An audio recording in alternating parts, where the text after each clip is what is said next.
Вы же камеры не выключаете? Нет. А то скажут потом, что Роману подмешали что-нибудь. Да. Опоили. Да. Да не, вы что, мне же еще в КГБ сыворотку правды колят.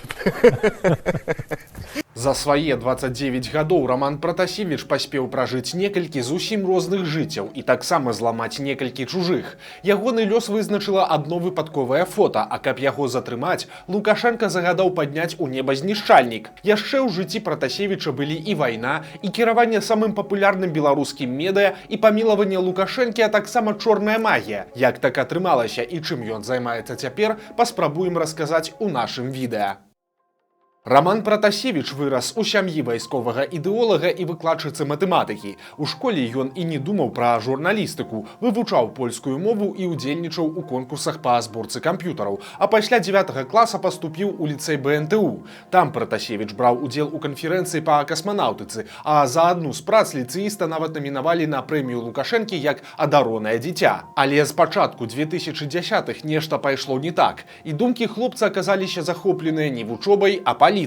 Летом 2011 года Мінск ахапілі акцыі пратэсту. Аўтамабілісты блакавалі праспекты, пратэстуючы супраць росту цэн на бензін, а простыя людзі збіраліся на тратуарах і ў пэўны момант пачыналі пляскаць у далоні. Першы час сілавікі былі ў замяшальніцтве, бо не ведалі, за што затрымліваць людзей, але з ростам маштабу падобных акцый пачаліся і хапуны. Пад адзін з іх якраз і трапіў 16-гадовы ліцэіст Роман Пратасевіч, які на той момант ужо быў сябрам маладога фронту. Фота, дзе яго з горда паднятай галавой вядуць двое сілавікоў, абляцела многія медыя. Романа, як непаўналетняга, у выніку адпусцілі дадому, дзе яго чакаў скандал. Маці Романа нават хацела зацягнуць сына на сеанс экзарцызму. Акрамя таго, хлопцу давялося забраць дакументы з ліцэю. Паўгода Пратасевіча не хацела браць ніводная школа, але ўрэшце ён выпусціўся па месцы прапіскі ва ўручы. Перемен требуют наши глаза. Перемен требуют наши сердца.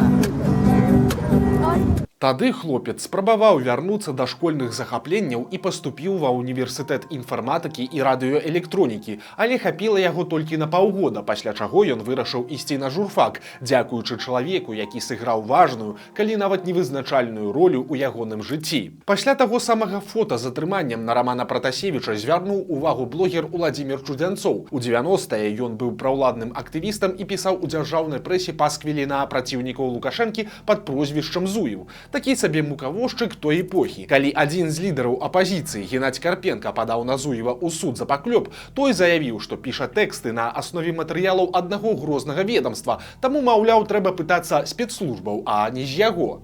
Пасля гэтага дарога для аўтара аказалася закрытая нават на дзяржаўныя СМІ. У выніку Зуеў уладкаваўся качагарам у інтэрнат для дзяцей з асаблівасцямі развіцця, але калі ў краіне пачаліся падзеі 2010-га, ён зноў аб'явіўся ў СМІ. Ён змяніў уласнае прозвішча на прозвішча жонкі і стаў Чудзянцовым, а таксама пачаў пісаць тэксты, адсылаючы іх на Хартыю 97 і Тутбай. У апошні яго па выніку возьмуць гарадскім рэпарцёрам. На акцыях пратэсту супраць Лукашэнкі ў 2011 годзе Уладзімір Чудзянцоў не толькі працаваў, але таксама знаёміўся з маладымі хлопцамі, з якімі завязваў сяброўства і станавіўся ім своеасаблівым ментарам. Вядома, як мінімум, пра 3 падлеткаў, якія ў той час цесна сябравалі з дзядзям Вовам і пасля сталі журналістамі ці блогерамі. У колах журналістаў казалі, што пасля знаёмства з Чудзянцовым Пратасевіч сышоў з дому і некаторы час нават жыў у свайго дарослага сябра, але ён сам гэта абвяргаў і казаў, што журналіст яму проста дапамагаў, а адносіны ў іх хутчэй не сяброўскія, а бацькоўскія. Пасля затрымання Чудзянцова ў 19 годзе стане вядома, што ў яго камп'ютары была тэчка з фатаграфіямі Пратасевіча, але наяўнасць інтымнай блізасці з ім журналіст адмаўляў.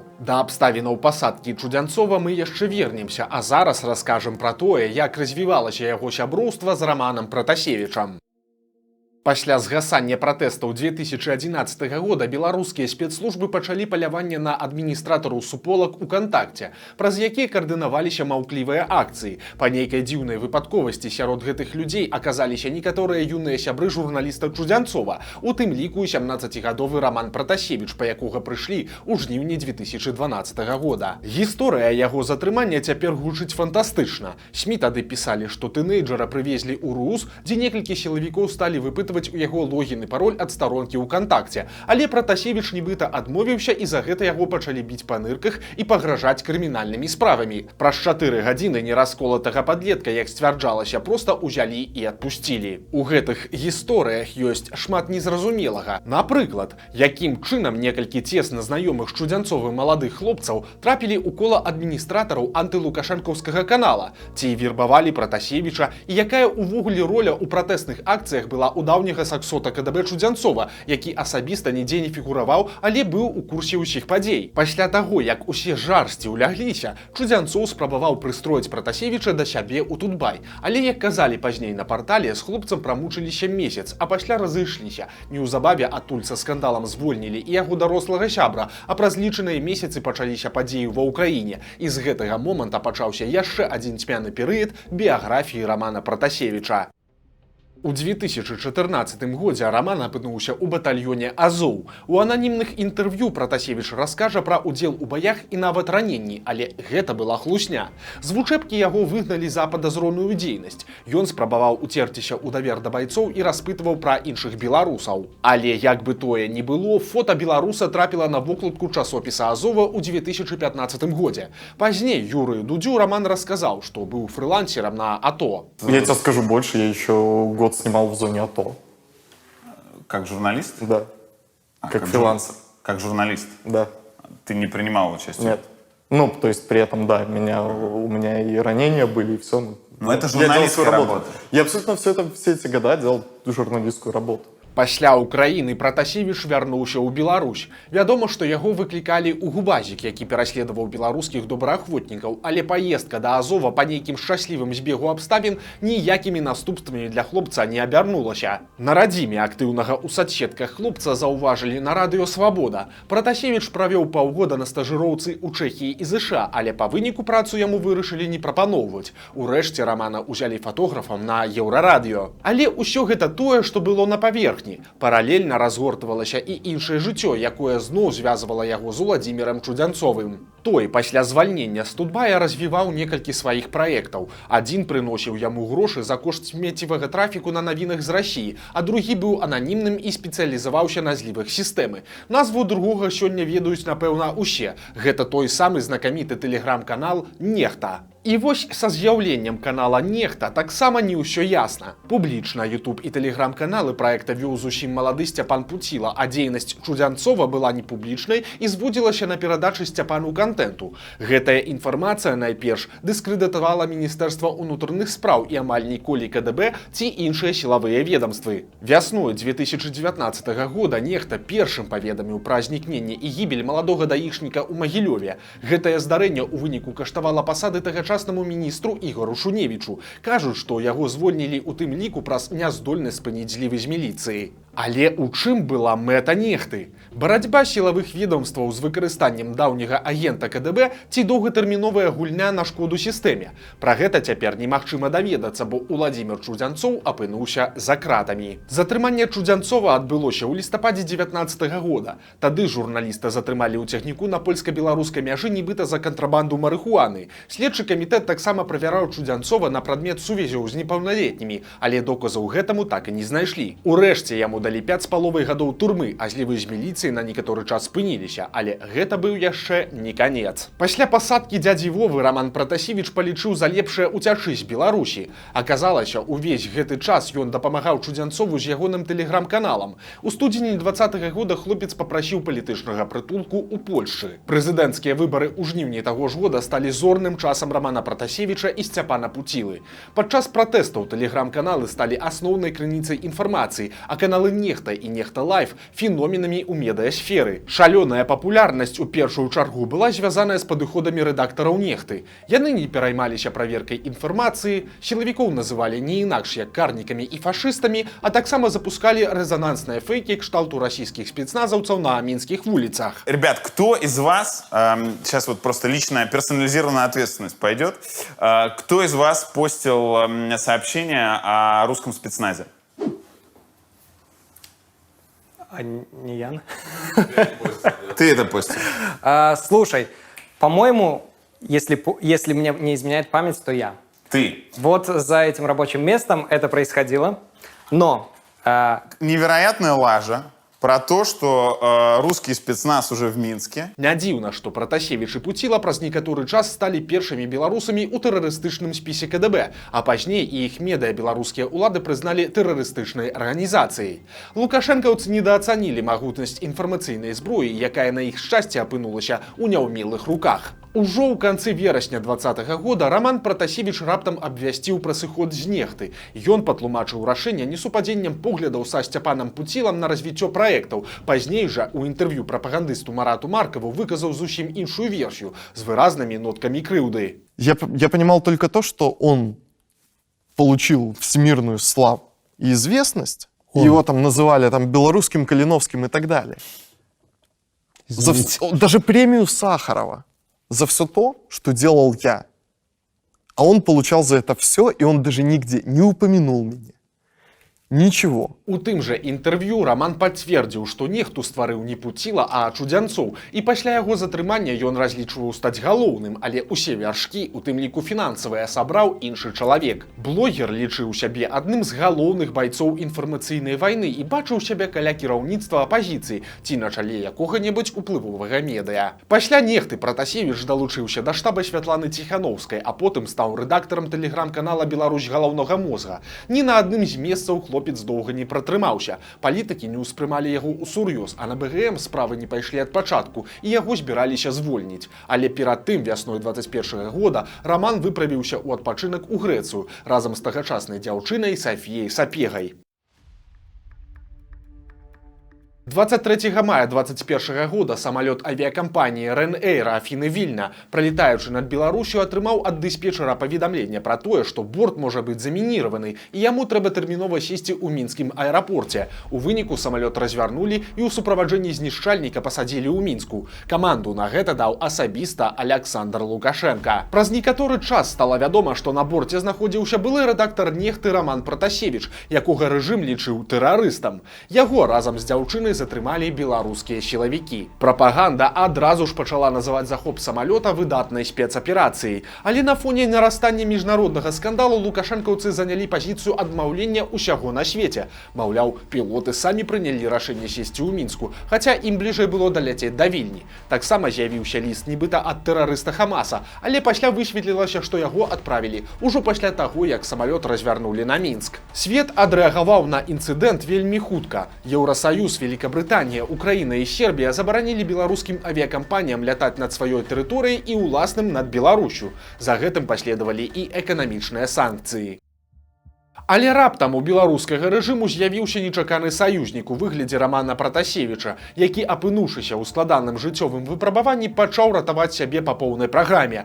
У ягоным выпадку гэта спрацавала, але адбілася на жыццях іншых людзей. Спачатку ён даў інтэрв'ю кіраўніку АНТ Марату Маркаву, у якім, сярод іншага, расказаў пра чат Лавхата, праз які каардынаваліся пратэсты 2020 года, і пра тых, хто ў ім састаяў. Прычым ён пералічыў не толькі тых, хто быў за мяжою бяспецы, але таксама прайшоўся і па зняволеных, і па тых, хто заставаўся на радзіме. Асобна дасталася палітолагу Артёму Шрайману, якому той жа ночу давялося уцякаць з Беларусі. Тактыка спрацавала, і Пратасевіча ў выніку не пакінулі ў СІЗА, а перавялі на хатні арышт. Далей яго пачалі цягаць па прэс-канферэнцыях, на якіх ён актыўна прасоўваў прапагандысцкую тэорыю, што за пасадкай самалёта стаяць ягоныя былыя паплечнікі, а таксама даваў паказанні на іншых людзей. Ад людзей, знаёмых з матэрыяламі розных крымінальных спраў, вядома, што на паказаннях Пратасевіча грунтаваліся працэсы Паўла Белавуса і Эдуарда Пальчыса, якія атрымалі па 13 гадоў калоніі. Без дэталёвых расказаў блогера у сілавікоў наўрад ці сталася разуменне таго, як каардынаваліся пратэсты і якой была роля кожнага ўдзельніка той самай Лавхаты. Усяго ён даў 10 тамоў зусім неабавязковых паказанняў, у тым ліку на нобелеўскага лаўрэата Алеся Бяляцкага і экс-кандыдата ў прэзідэнты Андрэя Дмітрыева. Не пашкадаваў Роман нават сваю дзяўчыну Сафію Сапегу, але выглядае, што яго паказанні сілавікам былі не вельмі патрэбныя,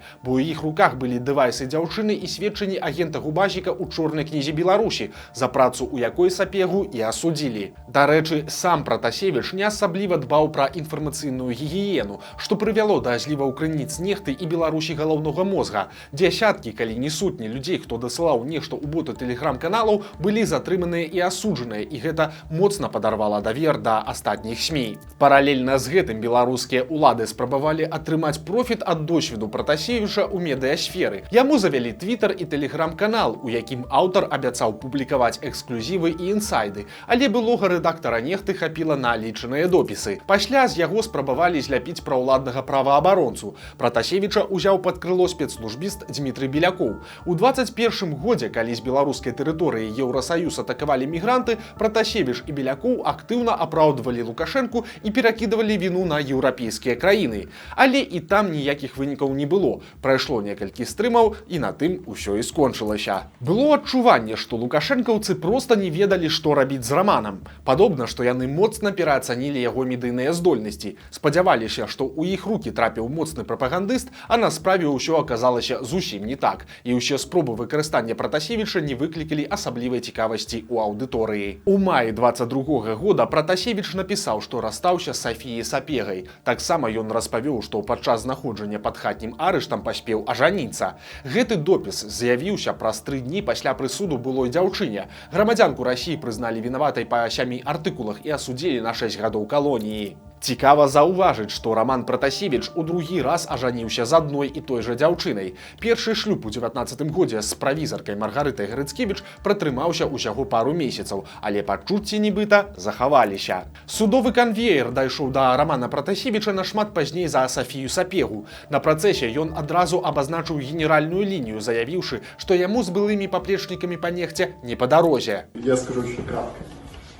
Лично для меня все с этими людьми уже давно понятно, поэтому мне и сказать нечего. У апошнім слове Пратасевіч заявіў, што ў Варшаве і ў Вільні яго проста выкарысталі і выкінулі. У выніку ў маі мінулага года Раману Пратасевічу прысудзілі 8 гадоў зняволення. Хоць ён казаў, што гатовы да любога прысуду, вырак аказаўся для яго нечакана жорсткім. Але трапіць за краты блогеру так і не давялося. Яго пакінулі пад хатнім арыштам, а праз 3 тыдні пасля прысуду дзяржава ацаніла ўсё зробленае Пратасевічам. Лукашенка яго памілаваў. Тлумачачы рашэнне, ён сказаў, што хлопец проста выканаў усе поставленные перед им умовы. Я не буду раскрывать все детали работы с ним, но недоговоренность, а перед ним были поставлены условия. Понимаю все, что происходило до того, после того. Ты делаешь это, мы делаем это. Ну, кое-что вы видели, этот парень сделал все, что обещал. И знаете, это не потому, что так вот шкурно сохранить себе жизнь и не попасть в тюрьму, нет. Мы, специалисты с ним работают, это человека убежденность была. У пачатку чэрвеня памілавалі і Сафію Сапегу. Па дзяўчыну прыехаў асабіста губернатар Прыморскага края і увёз грамадзянку Расіі на радзіму. А праз некаторы час у Беларусь праз камісію вярнулася маці Пратасевіча Наталля. Сам ён тым часам зноў на кароткі час стаў героем прапагандысцкіх перадач. Ён схадзіў на стрым да Рыгора Азаронка, дзе перад ім правакацыйна паклалі бел-чырвона-белы сцяг. А Ксеніі Лебедзевай Пратасевіч жаліўся на тое, што яго змяшалі з брудам незалежныя медыя, якія ён лічыў сваімі. Зімой ён пачаў весці стрымы проста са сваёй кватэры. У іх былы тэрарыст, хваліў узровень жыцця ў Беларусі, гуляў у відэагульні і казаў, што беларусаў унутры краіны не хвалююць рэпрэсіі. Сейчас я отвечу, может быть, немного грубо, но нигде никто среди людей уже давно про это не говорит, и все уже давным-давно забили на этот болт. То есть, возможно, культивируются действительно какие-то отдельные задержания в оппозиционных СМИ, но суть в том, что в Беларуси уже всем давным-давно все равно, абсолютно все равно, и эта тема уже не актуальна, наверное, несколько лет как. Раман прызнаваўся, што ў яго жыцці ўсё няпроста, няма працы і ён жыве за кошт жонкі, але ж калі ў першай трансляцыі хлопец быў пазітыўны, актыўна дзяліўся планамі і паказваў катоў, то далей стрымы сталі выходзіць усё радзей, а Пратасевіч на іх быў усё больш засмучаны. На тое былі свае прычыны: мізерны інтарэс гледачоў, нязручныя пытанні ў каментарах і складаны фінансавы ды псіхалагічны стан. Таксама ён зацікавіўся эзотэрыкай і нават паказаў сваю калоду карт Таро. На гэтую тэму яго падбіла жонка Маргарыта, якая пазіцыянуе сябе ў інтэрнэце як вядзьмарка са стажам,